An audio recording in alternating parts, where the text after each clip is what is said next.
নমস্কার। আজ আমি বিবেকানন্দের লেখা রাবেয়া নামের একটি গল্প শোনাব।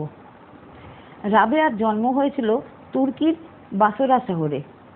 আরবি ভাষায় রাবা শব্দের অর্থ চতুর্থ। মা বাবার চতুর্থ সন্তান ছিলেন তিনি, তাই তার নাম রাবেয়া। সোনা দেখতে সুন্দর, এই সোনা আগুনে পড়ে যখন গলে যায় তখন তার রূপের তুলনা হয় না। প্রত্যেক মানুষটি যেন সোনা। ভগবান কোনো মানুষকে আবার দুঃখের অপমানের আগুনে পুড়িয়ে কাঁচা সোনার মতো উজ্জ্বল করে তোলেন। এরাই তো পৃথিবীর গৌরবের ধন, কিন্তু এদের জীবনে দুঃখ বেদনার কথা শুনলে চোখে জল আসে। রাবেয়ার জীবনটা শুরু হয়েছিল ঠিক এই রকম গভীর দুঃখের ভেতর দিয়ে। ছোটবেলায় আমরা কত আশা করি, ভবিষ্যতের কত সুন্দর সুন্দর ছবি আঁকি মনে মনে। কৈশোরের শেষ সীমানায় রাবেয়া যখন তার ভবিষ্যৎ অনেক সুখের কল্পনা নিয়ে এগিয়ে চলেছেন, ঠিক সেই সময় অল্প কিছুদিন আগে পরে তার বাবা মা দুজনেই মারা গেলেন। দুঃখ যখন আসে দল বেঁধিয়ে আসে। রাবেয়ার বাবা মা ছিলেন আরো 10 জনের মতো একজন সাধারণ লোক। বাড়ির অবস্থা তার তেমন ভালো ছিল না। মা বাবাকে সব অসময় হারিয়ে ভাই বোনেরা যখন নিজেদের একটা ভালো ব্যবস্থার চেষ্টা করছেন, সেই সময় হলো বাসরার ভয়ানক দুর্ভিক্ষ। অল্প দিনের মধ্যেই এমন হলো যে না খেয়ে সেখানকার লোক মরতে শুরু করলো। সবাই নিজেকে বাঁচানোর চেষ্টায় ব্যস্ত, অন্যের দিকে ফিরে চাইবার সময় তখন কারোর ছিল না। ভাই বোনদের একত্রে থাকা সম্ভব হলো না। রাবেয়া পড়লেন তাদেরই জানাশোনা একটি লোকের হাতে। লোকটিকে তারা বেশ ভালো করেই জানতেন, কিন্তু আসলে সে ছিল খুব খারাপ। টাকা নিয়ে রাবেয়াকে সে এক ধনীর কাছে বিক্রি করে দিল। তখনকার দিনে সে দেশে দাস দাসীর কেনা বেচা হতো। যে টাকা দিয়ে কিনতে চাইতো সেই হতো মালিক। এদের কৃতদাস বলা হতো। দাস দাসীর সঙ্গে মালিক যেমন খুশি ব্যবহার করতে পারত, যেমন করে চাষিরা তাদের গরু মোষ ভেড়া ছাগলের সঙ্গে। রাবেয়ার মনিবটি যেমন অত্যাচারী তেমন নিষ্ঠুর। দয়ামায়া বলতে তার ভেতর কিছু ছিল না। প্রত্যেক দিন সে রাবেয়াকে এত বেশি আর এত শক্ত শক্ত কাজ দিত যে রাত দিন অবিরাম খেটেও তিনি সেগুলো শেষ করতে পারতেন না। কাজ শেষ করতে না পারলেই হতো অত্যাচার। রাবেয়া কিন্তু ইচ্ছে করে একটু ফাঁকি দিত না। তবু মনিবের অত্যাচারের হাত থেকে একটি দিনের জন্য তিনি রেহাই পাননি। মানুষের সহ্য করার একটা সীমা আছে। অত্যাচার অপমান যখন রাবেয়ার সহ্যের সীমা ছাড়িয়ে গেল, তখন তিনি এর থেকে বাঁচার উপায় খুঁজতে লাগলেন। অনেক ভেবে দেখলেন পালিয়ে যাওয়া ছাড়া আর কোনো পথ নেই। এক গভীর অন্ধকার রাত্রে রাবেয়া মনিবের বাড়ি থেকে চুপি চুপি বেরিয়ে পড়লেন। ধরা পড়লে অবস্থাটা কি হবে এ কথা তিনি খুব ভালো করেই জানতেন। তাই তিনি অন্ধকারের ভেতর প্রাণপণে ছুটে চললেন। রাবেয়ার স্বাস্থ্য শরীরটা ছিল ভারী সুন্দর, কিন্তু সেখানে অনাহারে অনিদ্রা থেকে তার উপর রোজ মনিবের কাছে অকথ্য অত্যাচার পেয়ে শরীরের মাঝে আর তার কিছু ছিল না। খানিক গিয়েই তিনি হাঁপাতে লাগলেন, কিন্তু থামবার কোনো উপায় নেই। যদি মনিব টের পায়। আরো কিছু ছুটবার পর রাবেয়া হঠাৎ আছাড় খেয়ে মাটিতে পড়ে গেল। একখানা হাত তার ভেঙে গেল। চলা তো দূরের কথা, মাটি থেকে ওঠার শক্তি তার রইল না। রাবেয়া মনে করেছিলেন কোনো রকমে একবার পালিয়ে যেতে পারলে হয়তো একটা উপায় হবে, কিন্তু তার আর চলবার শক্তি নেই। রাবেয়ার চোখের সামনে মাটির পথটা যেন অন্ধকার ভবিষ্যৎ, জীবনটাও তেমনি অন্ধকার হয়ে উঠল। বাইরের সকল আশ্রয় যখন মানুষের একটি একটি করে ভেঙে যায়, সকল আশা ভরসা যখন শূন্যে মিলিয়ে যায়, তখনই সমস্ত প্রাণ দিয়ে মানুষ ভগবানের কাছে নিজেকে বিলিয়ে দেয়। কেঁদে কেঁদে রাবেয়া ভগবানের কাছে নিজের দুঃখ জানাতে লাগলেন।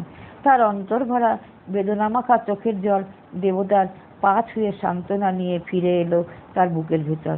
রাবেয়া শুনলেন কে যেন তার ভেতরে বলছে, দুঃখ করো না বাছা, দুঃখের দিন শেষ হয়ে গেছে, ভালো দিন আসছে, তুমি শান্ত হও। রাবেয়া শান্ত হলেন, মনে বল পেলেন। অবাক হয়ে তিনি দেখলেন তার শরীরের সব ব্যথা, সব অবসাদ কোথায় চলে গেছে। আর পালাবার চেষ্টা না করে তিনি ধীরে ধীরে বাড়ি চলে এলেন। রাবেয়া আবার নিয়মিত কাজ করে চলেছেন। তার পালিয়ে যাবার খবর কেউ জানতে পারেনি। তাই তার জন্য যে সাংঘাতিক শাস্তি তার পাওনা ছিল, তা থেকেই তিনি রেহাই পেলেন। এই ঘটনার পর থেকে রাবেয়ার মনে ভগবানের প্রতি টান খুব বেড়ে গেল। ধর্মের বই পড়তে আর রাত দিন উপাসনা করতে তার বড় ইচ্ছে হতে লাগলো, কিন্তু তার সময় কই। মনের ইচ্ছে যখন প্রবল হয়ে ওঠে তখন কোনো বাধাই মানুষকে আটকে রাখতে পারে না। সারাদিন হাড় ভাঙা খাটুনির পর গভীর রাত্রে রাবেয়া যখন ছুটি পেতেন তখন বিশ্রাম না করে তিনি উপাসনা ও ধর্মের বই পড়তেন। একদিন গভীর রাতে বাড়ির সবাই ঘুমে অচেতন। রাবেয়া বসে উপাসনা করছিলেন। তুমি তো জানো প্রভু, আমার মনে কত ইচ্ছে তোমার উপাসনা করি, কিন্তু তুমি যে আমার পরের অধীনে করে রেখেছ, তাই তো এত দেরি করে আসতে পাই। সেই দিন কোনো কারণে মনিবের ঘুম ভেঙে গিয়েছিল। ভগবানকে ডেকে খুব আস্তে আস্তে রাবেয়া যে কথাগুলো বলছিলেন মনিব সবই শুনতে পেল। অবাক হয়ে সে দেখলো এক আশ্চর্য জ্যোতি যেন রাবেয়ার মুখের উপর পড়েছে। তাতে তার মুখখানি কত সুন্দর লাগছে তা বলার নয়। সংসারের মলিনতার কোনো ছাপই সেই মুখে নেই। এইরকম ঘটনা মনিব কোনোদিন স্বপ্নেও ভাবতে পারেনি। হঠাৎ এই দৃশ্য দেখে তার মন সত্যিই একেবারে বদলে গেল। সে ভাবতে লাগলো, এমন ধার্মিক মেয়েকে আমি চিনতে পারিনি। আমি তাকে দাসী করে রাত দিন খাটাচ্ছি, তাতে আমার না জানি কত পাপই হচ্ছে। রাবেয়ার ধ্যান ভাঙতে মনিবের সাহস হলো না। পরদিন সকালবেলা রাবেয়া যখন সংসারের কাজ নিয়ে ব্যস্ত, তখন মনিব তাকে ডেকে বলল, রাবেয়া, তোমাকে আমি চিনতে পারিনি। আমি তোমাকে দাসী করে রাত দিন খাটাচ্ছি, না জানি আমাদের তাতে কত অপরাধী হচ্ছে। আজ থেকে আমি তোমাকে মুক্তি দিলাম। যদি তোমার ইচ্ছে হয় আমার পরিবারেই থাকো, আমরা সবাই তোমার সেবা করে ধন্য হব। পরাধীনতার মতো দুঃখ পৃথিবীতে আর কিছু নেই, তেমনি স্বাধীনতার মতো সুখও আর কিছু নেই। পরাধীনতা থেকে মুক্তি পেয়ে রাবেয়ার মনে আনন্দের সীমা রইল না। নানান কথা ভেবে তিনি মনিবের বাড়িতে থাকতে চাইলেন না। সকলের কাছ থেকে বিদায় নিয়ে রাবেয়া নতুন জায়গায় খোঁজে বেরিয়ে পড়লেন। বেশি মজবুত হলো না।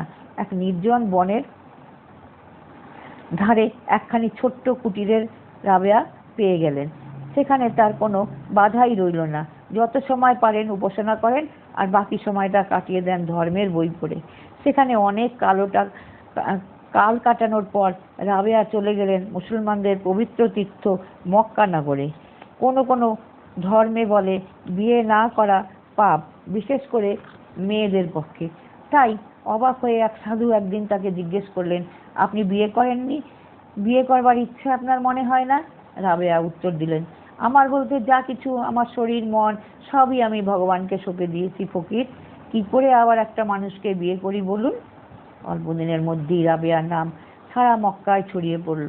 তার নাম শুনলে সেখানকার ছোট বড় সবাই শ্রদ্ধায় মাথা নিচু করত। হাজার হাজার লোক ছুটে আসতো তাকে একটিবার দেখার জন্য, তার মুখ থেকে একটু উপদেশ পাওয়ার জন্য। হোসেন বাসরি ছিলেন সেখানকার একজন খুব নামকরা সাধু লোক। সপ্তাহে একদিন করে তিনি সকলকে উপদেশ দিতেন। রাবেয়া নিয়মিতভাবে সেই সভায় উপস্থিত থাকতেন। একদিন কোনো কারণে রাবেয়া যেতে পারেননি। উপদেশ দিতে বসে বাসরি দেখতে পেলেন রাবেয়া আসেননি। তাই দেখে তিনি কোনো উপদেশ না দিয়েই চুপ করে রইলেন। চুপ করে থাকতে দেখে শ্রোতাদের একজন তাকে উপদেশ দিতে শুরু করতে অনুরোধ করলেন। বাসরি বললেন, রাবেয়া দেখছি এখনো এলো না। রাবেয়া নাই বা এলেন? কত গণ্যমান্য লোক সভায় উপস্থিত হয়েছেন, রাবেয়ার জন্য অপেক্ষা করার দরকার কি? বাসরি জবাব দিলেন, হাতির জন্য যে শরবত তৈরি করেছি তা কি করে পিঁপড়ের মুখে ঢেলে দেই বলুন তো? হোসেন বাসরি কি চোখের রাবেয়া দেখতেন একটা ঘটনায় তা বেশ বোঝা যায়। ধর্মকথা বলতে বলতে হোসেনের মুখখানি উজ্জ্বল হয়ে উঠত। তিনি বলতেন, রাবেয়া, তোমার অন্তর থেকেই এই তেজ আমার মাঝে আসে। একদিন হোসেন প্রশ্ন করলেন, রাবেয়া, কি করে ধর্মে তুমি এত উঁচুতে উঠলে? হেসে জবাব দিলেন রাবেয়া, সংসারে যা কিছু পাবার সবই আমি ত্যাগ করেছি তাই। রাবেয়ার জবাবটি খুব ছোট, কিন্তু তার মাঝে অনেকখানি গভীর অর্থ রয়েছে। বিবেকানন্দের গুরু রামকৃষ্ণদেব বলতেন, ছোট ছেলেকে মা খেলনা দিয়ে ভুলিয়ে রাখে। ছেলে তখন মাকে ভুলে যায় আর আনন্দে খেলনা নিয়ে খেলা করে। ছেলে যতক্ষণ না খেলা করে ততক্ষণ মা তার কাছে আসে না। সংসারের কাজ করে আর মাঝে মাঝে আড়াল থেকে দেখে যায়, কিন্তু যখন খেলনা আর ভালো লাগে না, খেলনা ফেলে দিয়ে মার জন্য ছেলে কাঁদতে থাকে, মা তখন কাজ ফেলে ছুটে এসে ছেলেকে কোলে তুলে নেয়।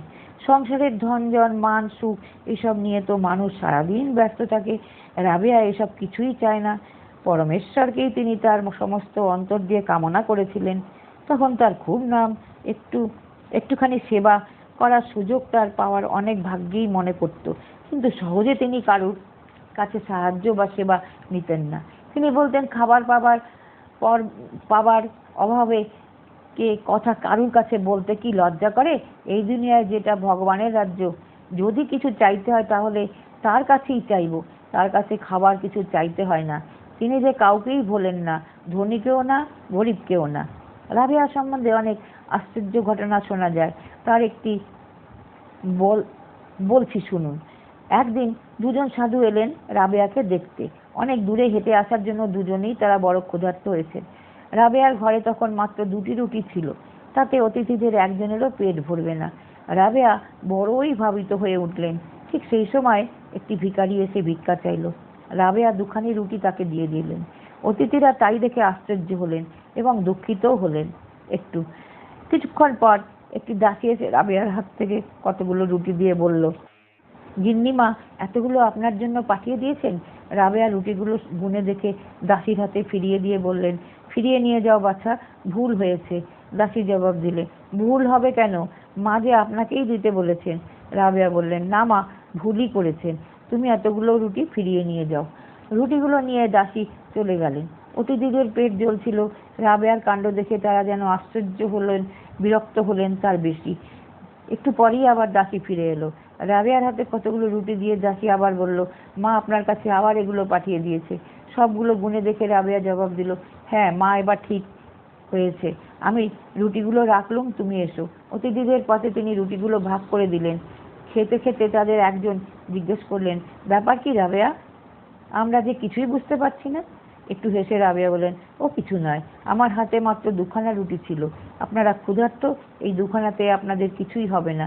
ঠিক সেই সময় ভিখারি এলো। 2খানা রুটি আমি তাকে দিয়ে দিলুম।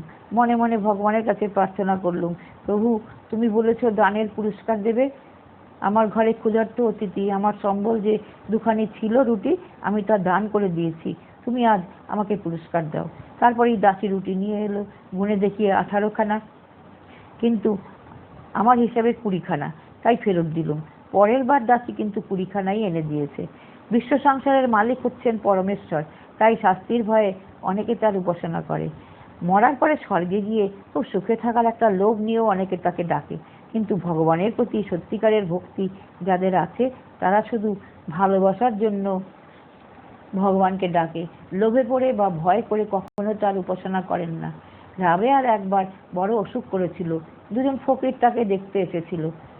রোগে রাবেয়া খুব কষ্ট পাচ্ছেন দেখে তাদের একজন বললেন, পবিত্র মনে যে ভগবানকে ডাকে তার মনে খুব শক্তি আসে, সেই মনের জোরেই ভগবানের দেওয়া সব শাস্তি সে সইতে পারে।